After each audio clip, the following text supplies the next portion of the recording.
I am S.K. Chaudhary, an assistant teacher of Bal Bharti English School. Today I am going to discuss new topic in science. Topic name nutrition in plants. आज हम आपको science में एक नया topic पढ़ाने जा रहे हैं। उस टॉपिक का नाम है nutrition in plants. It means पौधों में पोषण। आज हम पौधों में पोषण के बारे में स्टडी करेंगे। Food is essential for all living organism. सभी सजीव प्राणी के लिए भोजन इसेंशियल है, इट मीन्स आवश्यक है। जीवन जीने के लिए सभी सजीव प्राणियों को भोजन की आवश्यकता होती है।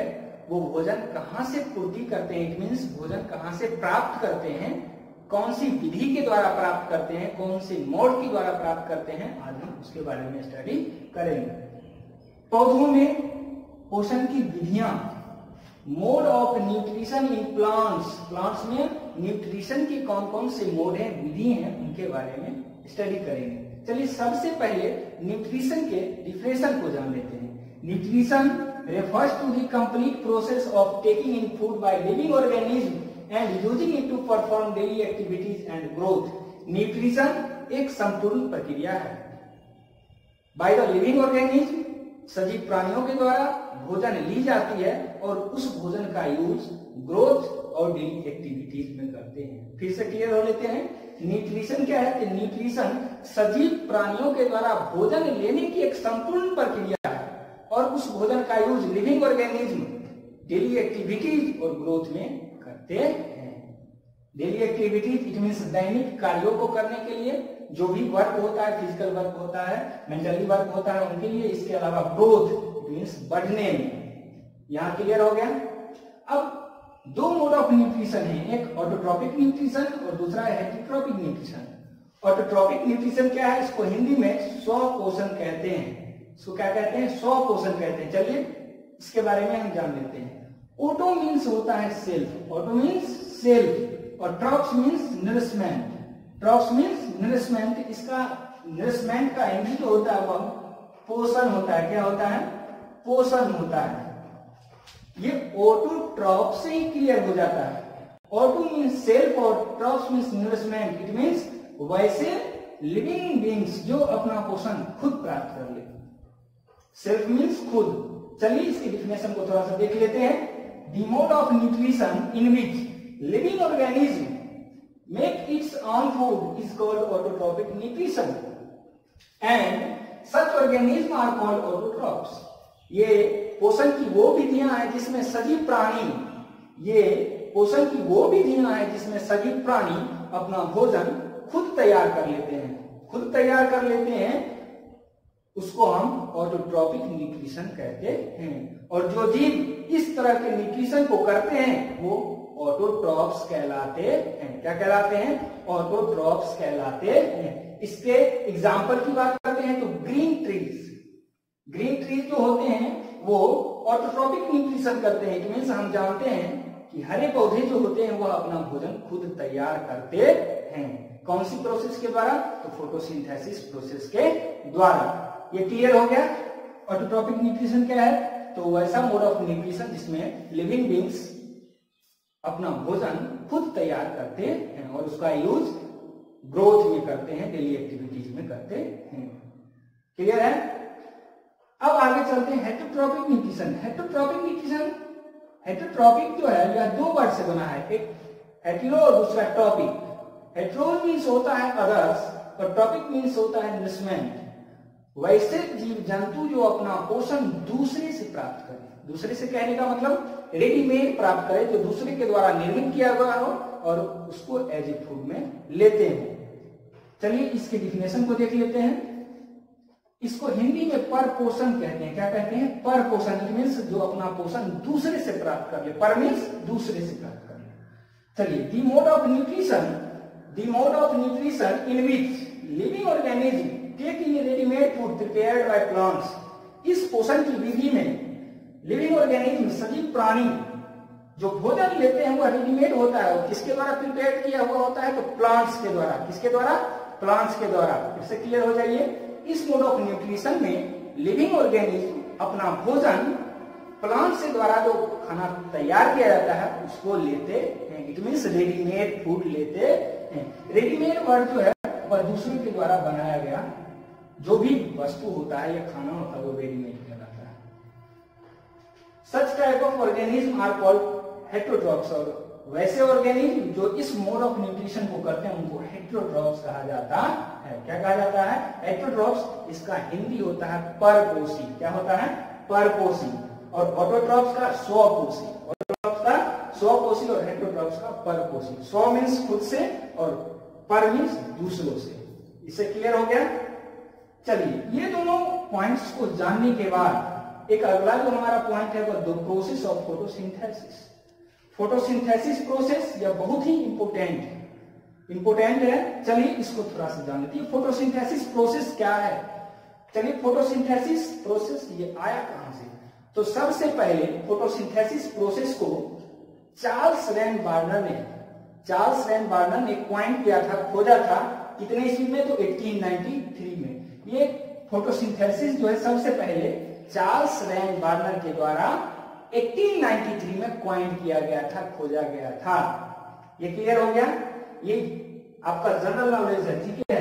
तो कोई भी आपसे पूछ सकता है कि फोटोसिंथेसिस किनके द्वारा क्वाइन किया गया था, खोजा गया था, तो आप कह सकते हैं चार्ल्स रैन वार्नर के द्वारा। तो कौन सी ईस्वी में? तो 1893 में। क्लियर हो गया? फोटोसिंथेसिस टॉपिक के अंदर कुछ पॉइंट्स हैं। पहला है स्टोमाटा, दूसरा है गार्ड सेल्स, तीसरा है क्लोरोफिल और लास्ट में है फोटोसिंथेसिस। चलिए सबसे पहले स्टोमाटा के बारे में थोड़ा सा जान लेते हैं। स्टोमाटा क्या है? Tiny pores present in the surface of leaf. Tiny pores जो लीफ के सरफेस पे प्रेजेंट होते हैं स्टोमाटा कहलाते हैं। इनका जो वर्क होता है, स्टोमाटा का जो वर्क होता है वो क्या होता है? वाटर और गैस को एक्सचेंज करना। पौधे जो प्रकाश संश्लेषण क्रिया के द्वारा फोटोसिंथेसिस के द्वारा जो भोजन तैयार करते हैं, भोजन तैयार करने के बाद एक्स्ट्रा वाटर और गैस जो बच जाता है उसको स्टोमाटा ट्रांसपिरेशन प्रोसेस के द्वारा रिलीज कर देता है। अब आगे है गार्ड सेल्स। ये गार्ड सेल क्या है? तो स्टोमाटा जो स्टोमाटा के चारों तरफ जो सेल्स पाए जाते हैं वो गार्ड सेल कहलाता है। इट मींस स्टोमाटा जो सेल से घिरा होता है, स्टोमाटा जो सेल से घिरा होता है उसको गार्ड सेल कहते हैं। क्या कहते हैं? गार्ड सेल कहते हैं। स्टोमाटा की रक्षा ये सेल्स करते हैं, गार्ड सेल्स करते हैं। ये दोनों पॉइंट क्लियर हो गया। अब क्लोरोफिल क्या है? The green colour pigment present in leaf. Green colour pigment present in leaf. Green colour के पिगामेंट जो लीफ में प्रेजेंट होते हैं, जो फोटोसिंथेसिस प्रोसेस करने के लिए बहुत ही इसेंशियल होते हैं, वह क्लोरोफिल कहलाता है। क्या कहलाता है? क्लोरोफिल कहलाता है। क्लियर हो गया? क्लोरोफिल क्या है? तो क्लोरोफिल ग्रीन पिगामेंट है जो लीफ में प्रेजेंट होते हैं। अगर फोटोसिंथेसिस प्रकाश संश्लेषण क्या है? Photosynthesis is a process by which plants prepare their own food. By this process, plants prepare their own food in the presence of air, water, sunlight and mineral. प्रकाश संश्लेषण की क्रिया प्लांट्स करते हैं एयर, वाटर, मिनरल और sunlight की उपस्थिति में। Clear हो गया? फोटोसिंथेसिस आपको सुनने से ही लग रहा हो कि फोटोसिंथेसिस दो वर्ड से बना है, एक फोटो और दूसरा सिंथेसिस। चलिए जानते हैं फोटो मीन्स क्या होता है। फोटो मीन्स यहाँ लाइट होता है। क्या होता है? लाइट मीन्स जानते हैं आप क्या होता है? प्रकाश। फोटो मीन्स क्या होता है? फोटो मीन्स क्या होता है? लाइट। और सिंथेसिस मीन्स होता है टू कंबाइन। आपको क्लियर हो गया? फोटो मीन्स क्या होता है? लाइट मीन्स प्रकाश। सिंथेसिस मीन्स टू कंबाइन, एक साथ। प्लांट्स प्रकाश की उपस्थिति में कुछ पदार्थों को कंबाइन करके भोजन बनाते हैं। वो पदार्थ कौन कौन से होते हैं, वो मटेरियल्स कौन कौन से होते हैं, उसके बारे में थोड़ा सा जान लेते हैं। फोटोसिंथेसिस प्रोसेस करने के लिए सबसे पहले CO2 की आवश्यकता होती है। CO2 means carbon dioxide. Second में वाटर की आवश्यकता होती है। क्या चीज की? वाटर की आवश्यकता होती है। वाटर में H2O, वाटर को H2O भी लिख सकते हैं। तीसरा में आपका होगा सनलाइट। चौथा में आपका होगा क्लोरोफिल। क्लोरोफिल, और लास्ट जो होगा पांचवा वो वाटर। सॉरी, वाटर तो मैंने पहले ही यहां लिख दिया, लास्ट में मिनरल्स इसी में आते हैं, तो वो लिखने की आवश्यकता नहीं है। मेनली इन चारों चीज की आवश्यकता होती है। मोस्ट इंपोर्टेंट जो है वह क्लोरोफिल और सनलाइट है। अगर क्लोरोफिल नहीं होंगे तो ग्रीन लीफ जो होंगे वो सनलाइट को ट्रैप नहीं कर पाएंगे। जब सनलाइट को ट्रैप नहीं कर पाएंगे, ये सारी प्रक्रिया नहीं होगी। क्या होगी? सारी प्रक्रिया नहीं होगी। तो इन चारों कंपोनेंट का होना जरूरी है। इन सारे कंपोनेंट को कंबाइन करके लाइट की उपस्थिति में फोटोसिंथेसिस प्रोसेस होता है। तो CO2 प्लांट्स कहां से प्राप्त करते हैं? ये CO2 जो है कार्बन डाइऑक्साइड, ये प्लांट्स कहां से प्राप्त करते हैं? तो ये एटमॉस्फेयर से। कहां से? एटमॉस्फेयर, इट मींस वायुमंडल से प्राप्त करते हैं। वायुमंडल में CO2 के अलावा और भी बहुत सारे गैस प्रेजेंट होते हैं, जैसे ऑक्सीजन हो गया, नाइट्रोजन हो गया, हीलियम हो गया, इनर्ट गैस हो गए, और भी बहुत सारे होते हैं। तो मेनली प्लांट्स फोटोसिंथेसिस प्रोसेस में CO2 को ही ऑब्जर्व करता है। तो CO2 कहां से प्राप्त किया? तो एटमॉस्फेयर से। अब वाटर कहां से प्राप्त किया? तो वाटर प्लांट्स अपने जड़ों के द्वारा मिट्टी से अवशोषित किया। कहां से अवशोषित किया? मिट्टी से।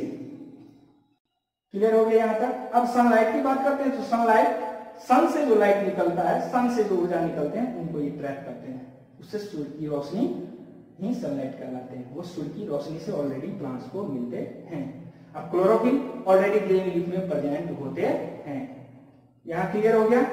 अब इन सभी चीजों को कैसे कंबाइन करते हैं? तो CO2 में कार्बन डाइऑक्साइड और H2O जल दोनों आपस में मिलते हैं। यह प्रक्रिया प्रकाश की उपस्थिति में और क्लोरोफिल की उपस्थिति में होगी।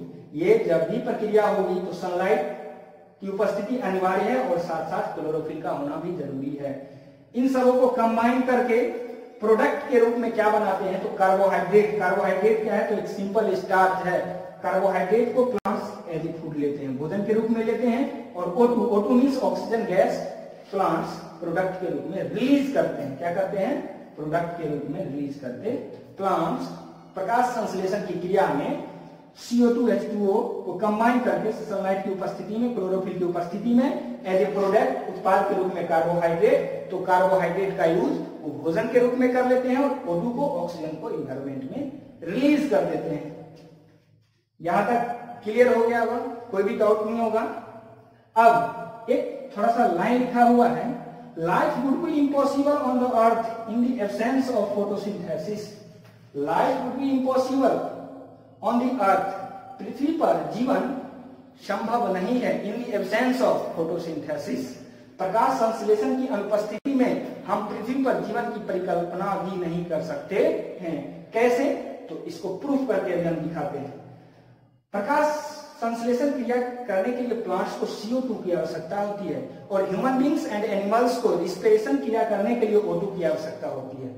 इन्वायरमेंट में CO2 और O2 की मात्रा कैसे मेंटेन रहती है, इस चीज को थोड़ा सा हम समझते हैं। प्लांट्स को फोटोसिंथेसिस करने के लिए CO2 की आवश्यकता होती है, तो ये CO2 ह्यूमन बींग्स के द्वारा रिस्पिरेशन में O2 लिया जाता है और CO2 रिलीज किया जाता है।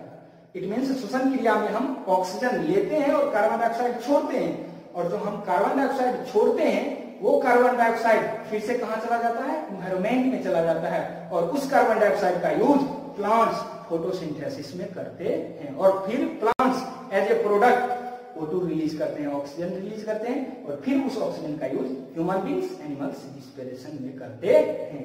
इस तरह से CO2 O2 मेंटेन रहता है, मींस इसकी मात्रा बनी रहती है।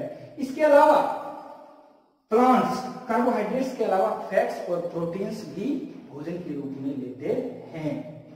तो आज का जो ये आपका टॉपिक था न्यूट्रिशन इन प्लांट्स का, दो main topic, autotrophic nutrition, heterotrophic nutrition, और इसके अलावा फोटोसिंथेसिस प्रोसेस, ये क्लियर हो गया। नेक्स्ट वीडियो में हम some other modes of nutrition in plant, पौधों में पोषण की कुछ अलग विधियों के बारे में पढ़ाएंगे। अब आप इसको अच्छी तरह से घर पर स्टडी करेंगे। अगर किसी भी प्रकार की परेशानी होती है तो कमेंट सेक्शन में कमेंट करेंगे और उस परेशानी को हम क्विक वे में आपको समझाएंगे, देंगे। इस तरह से इस वीडियो को आप लाइक और कमेंट करना ना भूलें। थैंक्स।